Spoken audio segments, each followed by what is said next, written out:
kebanyakan itu hobinya ngabisin uang, Mbak. Oh, ngabisin uang. Saya juga mau, Mbak, kalau kayak gitu. Jadi kalau didengarkan dari Mbak Eli bilang tadi, well-being itu lebih ke kalau di sini bakor sirop gitu ya, Mbak. Betul. Yang kita juga akhirnya kita angkat juga di programnya well-being. Betul. Kemudian di ronde kedua itu kok dapat nomor 3, harusnya ini nih udah selesai nih, udah dapat nomor 3, nggak usah lagi, nggak usah ada babak lagi kan gitu ya. Aduh ya wes lah, bismillah. Loyal itu kan kita mengutamakan kepentingan yang lebih besar kayak gitu. Jadi kita cinta perusahaan, kemudian kita juga menjaga nama baik perusahaan, menjaga nama baik seluruh keluarga. Kekuasaan tanpa akhlak itu akan menjadi zolim.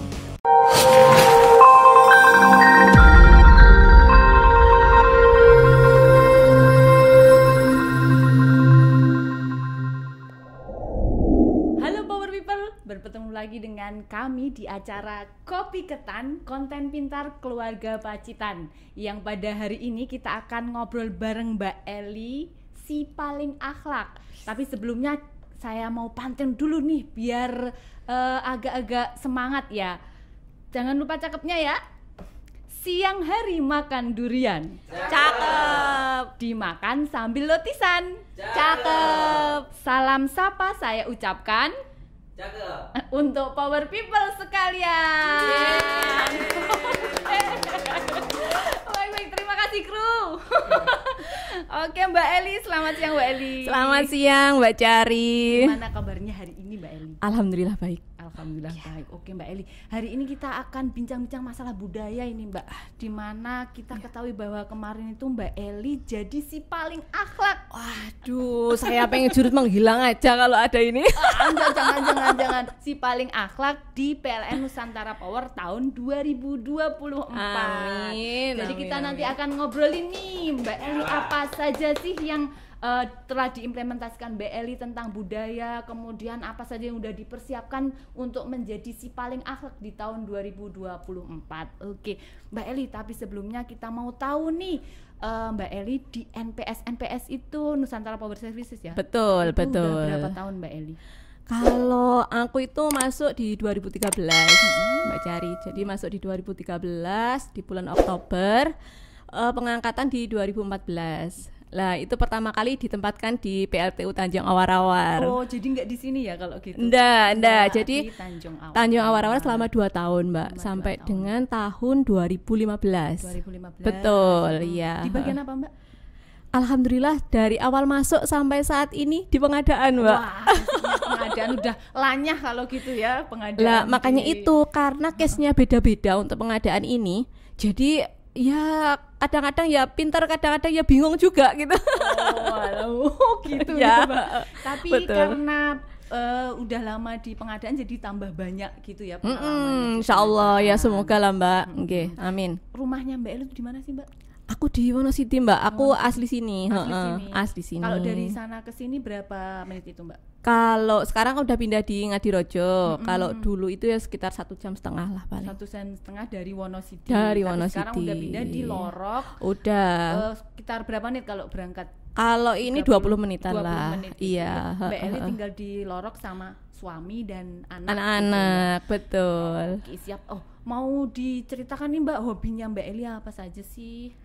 Kalau aku hobinya apa ya? Kebanyakan itu hobinya ngabisin uang, Mbak. Oh, ngabisin uang. Saya juga mau, Mbak, kalau kayak gitu. Iya, paling hobi kalau ngabisin uang, paling hobi pokoknya. Moga saja rezekinya tambah lancar gitu ya, Mbak. Amin, amin. Bisa saling menghabiskan uang ya. Amin. Oke, Mbak. Sebelum kita masuk di budaya, tentang budaya atau bincang budaya pada siang hari ini, sebenarnya budaya itu tidak bisa terlepas dari peranan ranger. Iya. Kalau bisa tahu nih Mbak Eli di ranger itu udah sejak kapan, kemudian bergabung di ranger itu dari Tanjung Awar-Awar apa di Pacitan gitu, Mbak? Bukan. Jadi aku bergabung dulu kan namanya Transformation Agent ya, Mbak ya. Itu Agent. awal mula itu tahun 2017. sempat vakum juga di tahun 2020 ya, karena aku cuti lahiran, jadi Iya, sempat benar-benar. vakum. Terus gabung lagi itu di tahun 2000 ke tahun kemarin Mbak, 2023. 2023. Di Baru 2000. gabung di 2023 Betul. lagi setelah kemarin ikut di transformation agent tapi akhirnya berhenti dulu ya karena Iya. ngurusin baby gitu. Betul, Oke. nggih, Kalau cuti. menurut Mbak Eli apa sih value yang didapat ketika ikut ranger gitu Mbak? Kalau menurut aku banyak banget Mbak ya. Jadi yang dimulai dari channel network ya, istilahnya kita punya banyak teman, kita punya banyak relasi, kemudian kita juga punya kepuasan gitu ya, misalkan kita menyelesaikan suatu deadline atau suatu tantangan dari ranger ini gitu loh. Jadi ada kepuasan tersendiri, oh aku dan timku berhasil loh melakukan ini, seperti itu. Kemudian ada juga mungkin menambah wawasan kita, jadi kita itu kayak lebih, oh kayak gini ya bergabung di ranger gitu, aku punya banyak pengalaman, kemudian untuk kurikulum vitaeku juga nanti akan bertambah ya, seperti itu. Mungkin seperti itu Mbak Cari. Jadi ada refreshment gitu ya Mbak, kan tiap hari ngurusin orang, ngurusin pengadaan, ngurusin barang. Betul. Kemudian ketika ikut di ranger akhirnya ada challenge-challenge baru yang bisa Iya, dilaksanakan betul. sama Mbak Eli. Kita ketahui juga nih di program budaya itu kan sebenarnya ada macam-macam programnya nih. Kalau Mbak Eli sendiri masuk di program yang mana Mbak? Kalau dari aku sendiri dari Wellbeing Mbak. Wellbeing. Iya, jadi kalau Wellbeing ini ada beberapa macam ya. Jadi setiap 3 bulan sekali itu ada monitoring tentang Wellbeing ini gitu. Kalau well-being itu mengarahnya lebih ke apa Mbak? Jadi ada beberapa sih Mbak. Jadi untuk Wellbeing ini ada Wellbeing psikis. Itu kalau kita udah rutin juga kan, di setiap Rabu itu ada pengajian rutin, kemudian ada santunan anak yatim, seperti itu. Kemudian kalau Wellbeing fisik itu, kalau Wellbeing fisik juga ada banyak. Misalkan kita juga ada Ayo Gerak UPPC yang kemarin itu benar-benar heboh banget. Juga ikut ya. Alhamdulillah. Saya juga ikut dong. Gitu, kayak gitu. Kemudian ada Ontel Daily, kemudian Mbak Cari kayaknya ini jadi juaranya kemarin bulu tangkis. Bulu tangkis saya juara hoki, juara 2. Karena tim di grup gitu ya. Iya, aku juga pengen Mbak itu latihan bulu tangkis ya, semoga ya didukung ya. Oke, siap. Kayak basket dan lain-lain. Kemudian juga ada finansial. Wellbeing finansial itu kayak kemarin Mas Fani tuh baru-baru ini buka usaha kan, dan juga ada banyak teman-teman lain yang udah buka usaha kan. Ini Mas Fani ada di belakang layar, teman-teman. Nanti kita ajak ke sini juga ya Mas Fani. Iya, boleh dong gitu. Sekalian nanti suruh bawa ke sini kuenya. Oke, siap. Jadi kalau didengarkan dari Mbak Eli bilang tadi well-being itu lebih ke, kalau di sini bakor siroh gitu ya Mbak. Betul. Yang kita juga akhirnya kita angkat juga di programnya budaya well-being. Betul. Gitu. Kalau menurut Mbak Eli di UP Pacitan karyawannya itu udah well-beingnya gimana Mbak? Maksudnya banyak partisipan nggak sih ikut-ikut? Aku luar biasa kalau di UP Pacitan ini, luar biasa gitu ya pemirsa ya. Jadi luar biasa banget. Di situ setiap sore, setiap ada kesempatan ya, atau Jumat pagi itu ada senam, kemudian kalau setiap sore itu mesti ya ada basket, kemudian ada volley, kemudian dan lain-lain, kemudian banyak banget lah Mbak, luar biasa pokoknya.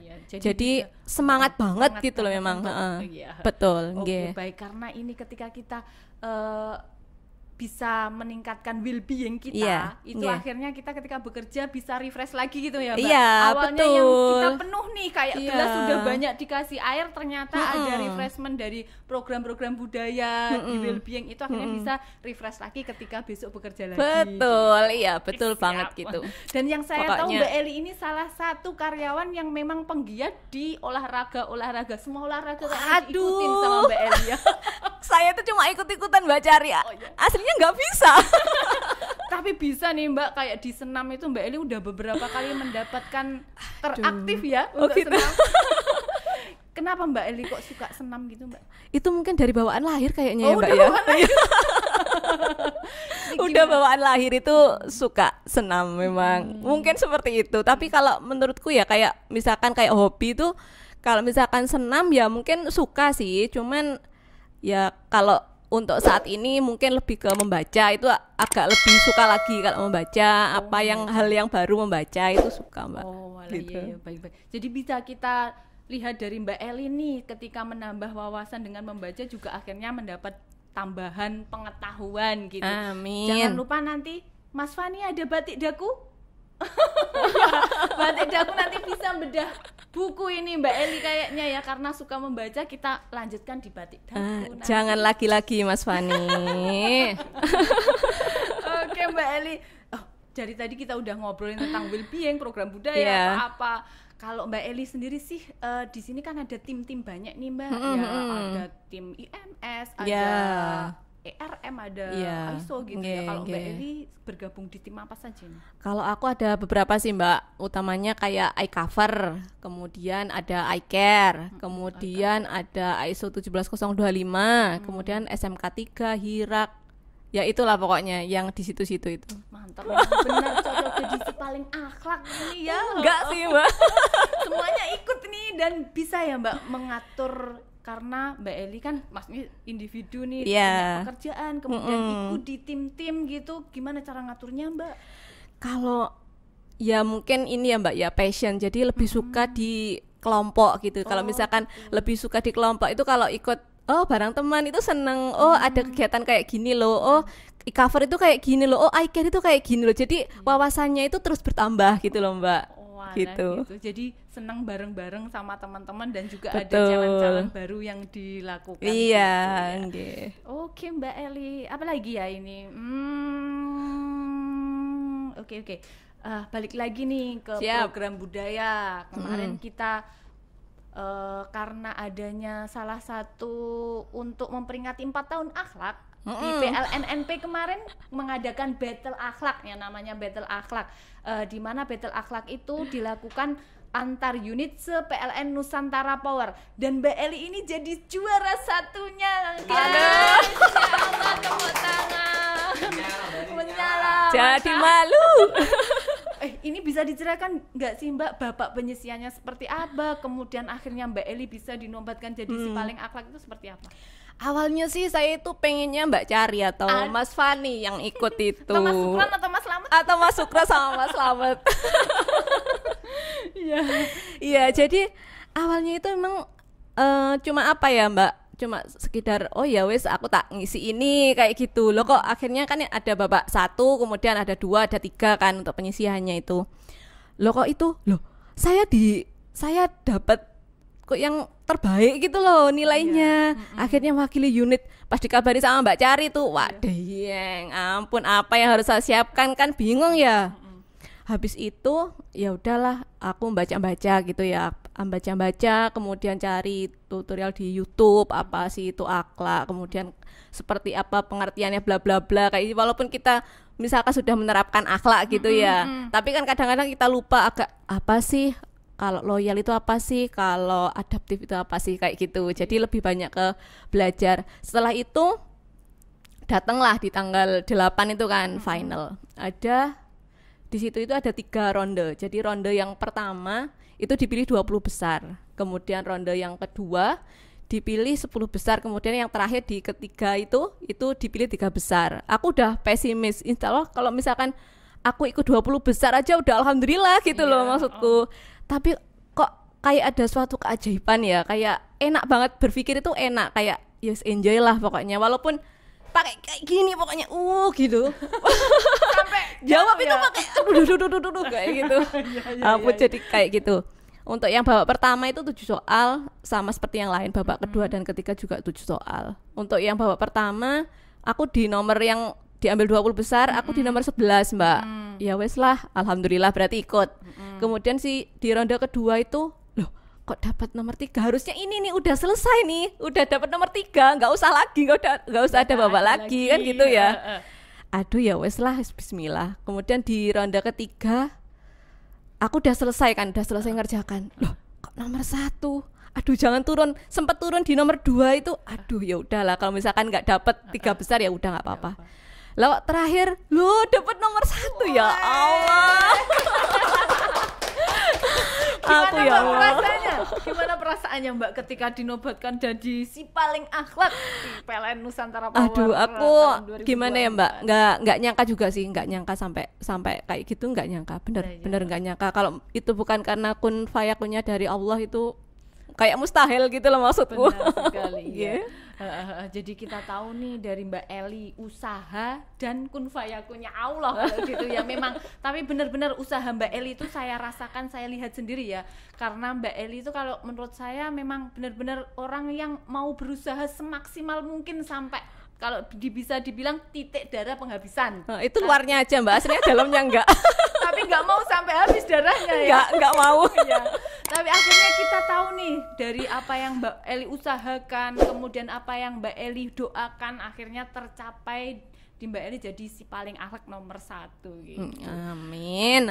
Ya. Alhamdulillah. Terima kasih juga Mbak Eli karena sudah mengharumkan nama UP Pacitan di Nusantara Power. Iya. Kalau menurut Mbak Eli, ini kan Mbak Eli udah dinobatkan dari si paling akhlak nih. Kalau menurut Mbak Eli, kalau di diri Mbak Eli sendiri, apakah nilai akhlak itu sudah terimplementasi gitu? Kalau menurut saya, soalnya udah sih. Mungkin sudah ya, mungkin. Ya, tapi betul. kayaknya banyak kekurangan Mbak. Jadi kalau tak usahakan, misalkan dari nilai amanah sendiri itu kan tanggung jawab sama komitmen ya. Itu aku berusaha datang ke kantor itu tepat waktu. Jadi jam 7.19, 7.16 itu sudah sampai kantor, insyaallah. Kemudian kalau dari segi kompetennya, mungkin kalau dari segi kompeten itu kita kan belajar ya. Jadi apa hal-hal yang baru, kemudian ada diskusi untuk menghasilkan sesuatu yang lebih baik kayak gitu loh. Kalau untuk harmonis bisa dipakai saling sapa, saling salam terhadap semua orang gitu, tanpa membedakan. Menurut saya memang ada di diri Mbak Eli. Amin ya, semoga ya Mbak ya. Kalau loyal ini lah, kalau loyal itu kan kita mengutamakan kepentingan yang lebih besar kayak gitu. Jadi kita cinta perusahaan, kemudian kita juga menjaga nama baik perusahaan, menjaga nama baik seluruh keluarga yang ada di UP Pacitan khususnya, sama di NP pada umumnya kayak gitu ya Mbak ya. Kalau untuk adaptif sendiri kan sekarang banyak udah jadi udah jadi Nusantara Power, banyak hal-hal yang baru yang berubah. Kemudian ada juga sistem-sistemnya kan juga berubah kayak gitu. Itu kita harus mengikuti apapun itu yang terbaik untuk perusahaan kita, dan kita juga harus semaksimal mungkin untuk bisa menerapkan itu gitu Mbak. Kalau untuk yang dari segi kolaboratif sendiri ya istilahnya banyak ikut seperti tim-tim kayak gitu, mungkin agak lebih mengarah ke situ ya Mbak kalau kolaboratif. Mungkin itu sih Mbak kalau dari segi aku. Mungkin kalau kekurangan kita kan nggak bisa ngelihat kekurangan kita itu apa gitu, tapi kalau orang lain kan bisa. Nggih, kayak gitu sih Mbak. Tapi menurut saya apa yang disampaikan Mbak Eli itu udah mencerminkan implementasi akhlak, memang budaya akhlak ada di sini. Tapi memang benar, yang namanya manusia kan tidak luput dari sebuah kekurangan ataupun kekhilafan gitu Mbak Eli. Iya, kalau betul. Menurut saya itu memang seperti itu, tapi kan kita bisa memaksimalkan gitu ya. Apapun itu bisa dilakukan dengan sebaik-baiknya gitu. Amin. Dan itu saya lihat di diri Mbak Eli juga udah dilakukan dengan sepenuh hati. Kemudian apapun yang dilakukan tentang budaya akhlak itu sebenarnya udah melekat di hatinya Mbak Eli gitu. Kalau kita melakukan secara hati dengan mencintainya itu kayaknya sudah sejalan gitu aja ya, berjalan mengalir gitu betul aja. ya. Cuma apa ya Mbak, istilahnya kita mengalir gitu aja. Wis apapun yang kita lakukan itu adalah bernilai ibadah, dan kerja itu lebih dari sekedar ibadah kan memang Mbak, kayak gitu. Lakukan yang terbaik. Ya. Oke Mbak Eli. Jadi apa yang disampaikan Mbak Eli tadi, ada Anda enggak yang mau disampaikan ke Power People semua ini untuk agar Power People bisa jadi Mbak Eli bisa jadi role model ini, bagaimana sih teman-teman bisa mengimplementasikan nilai akhlak di kehidupan teman-teman. Siap. Gimana Mbak Eli? Kalau aku lebih ke ini sih Mbak, jadi banyak belajar, ada suatu quote ini dari Pak Erick Thohir ya. Pak Erick Thohir. Jadi gini, kekuasaan tanpa akhlak itu akan menjadi zolim. Kekuasaan tanpa akhlak itu akan menjadi zolim. Iya. Kalau kekayaan tanpa akhlak itu akan menjadi kerakusan. akan menjadi kekayaan tanpa akhlak akan menjadi kerakusan. Betul. Ya. Kemudian kepintaran tanpa akhlak itu akan menjadi tipu daya, minteri koncone. Gitu, Mbak. Gitu, iya. Jadi terapkan seluruh nilai akhlak itu dalam kehidupanmu. Berikan yang terbaik untuk perusahaan, untuk semuanya, berikan yang terbaik pokoknya. Apapun yang kita bisa, ya, semampu kita berikan yang terbaik, itu sih Mbak. Kemudian kalau misalkan kita sudah menerapkan nilai akhlak itu, kita akan saling menghargai, kemudian akan saling menghormati, saling mendukung, kemudian terciptalah gimana ya, perusahaan yang kita cintai ini akan semakin makmur kayak gitu sih Mbak. Teman-teman, saya sampai nggak bisa berkata apa-apa lagi nih Mas Fani, Mas Sukron, Mas Slamet. Ampun. Ini apa lagi yang mau ditanyakan sama Mbak Eli? Semuanya sudah dijelaskan sama Mbak Eli tentang ini. Tapi memang bener-bener cocok lah ya jadi si paling akhlak ya. Cocok nggak? Saya sendiri malah nggak percaya Mbak. Baik Power People, jangan lupa ya role model akhlaknya Mbak Eli, dan jangan lupa mungkin dari hati kalian. Memang harus semuanya itu harus dicintai dari hati dulu biar kita itu bisa melakukan semuanya itu secara lancar, secara apa ya, memang benar-benar apa yang kita lakukan benar-benar dari hati gitu. Oke Mbak Eli, udah banyak lagi ini tadi yang kita ngobrolin tentang budaya akhlak. Siap. Atau apa. Ada lagi pesan yang mau disampaikan Mbak ke teman-teman? Mungkin cukup itu. Kalau boleh mungkin satu quote Mbak. Oh monggo Mbak Eli. Iya. 100 juga nggak apa-apa kayaknya. Satu quote aja cukup. Gitu. Oke, gimana Mbak? Iya. Jadikanlah akhlak sebagai pedoman dan landasan dalam hidupmu, maka akan makmurlah hidupmu nanti. Wes, keren, mantap. Waduh, sampai bingung mau konklusi seperti apa ini Mas. Udah dikonklusikan sama Mbak Eli ini. Tapi memang ini mungkin untuk terakhir saya ambil kesimpulan dari semua yang disampaikan Mbak Eli ya. Kalau kita ngobrolin masalah akhlak, sebenarnya kita udah ngelakuin akhlak itu seperti apa. Cuma kita belum tahu kalau mau dipilah-pilah sih pekerjaan apa yang masuk di akhlak.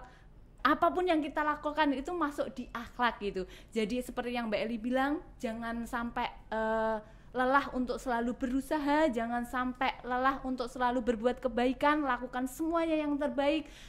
Pergunakan akhlak sebagai pondasi atau landasan agar kita menjadi individu atau karyawan yang berakhlak dan menjadi orang-orang yang memang menjadi gimana ya Mbak Eli, baik untuk kita semuanya gitu. Betul. Oke Mbak Eli, terima kasih banyak. Sama-sama. Sudah mampir di Kopi Ketan kita. Iya. Luar biasa sekali siang hari ini, menyala sekali Mbak Eli. Sampai ketemu di Kopi Ketan selanjutnya Mbak Eli. Semoga Mbak Eli tetap bisa mempertahankan nilai nikah akhlak di Mbak Eli sendiri ya. Amin. Bisa mengimplementasikan, bisa menjadi role model untuk teman-teman semuanya. Amin, gitu ya. amin Mbak. Oke, dari Mas Fani, Mas Sukron, dan Mas Slamet, ada sesuatu yang mau disampaikan? Cukup Mbak.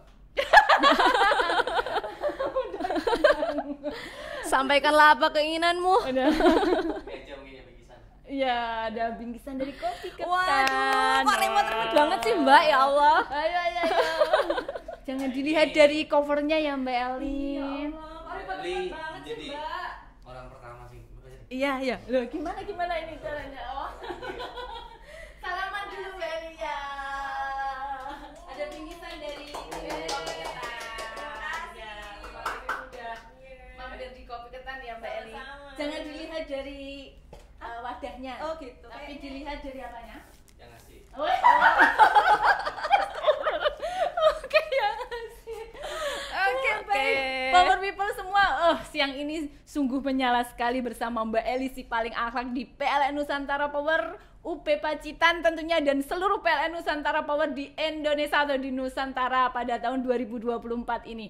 Semoga kita selalu diberi kesehatan ya teman-teman, dan sampai bertemu di Kopi Ketan selanjutnya bersama dengan orang-orang yang mungkin lebih menyala ataupun bersama dengan Mbak Eli lagi di lain kesempatan. Akhir kata, sampai jumpa di selanjutnya. Bye-bye.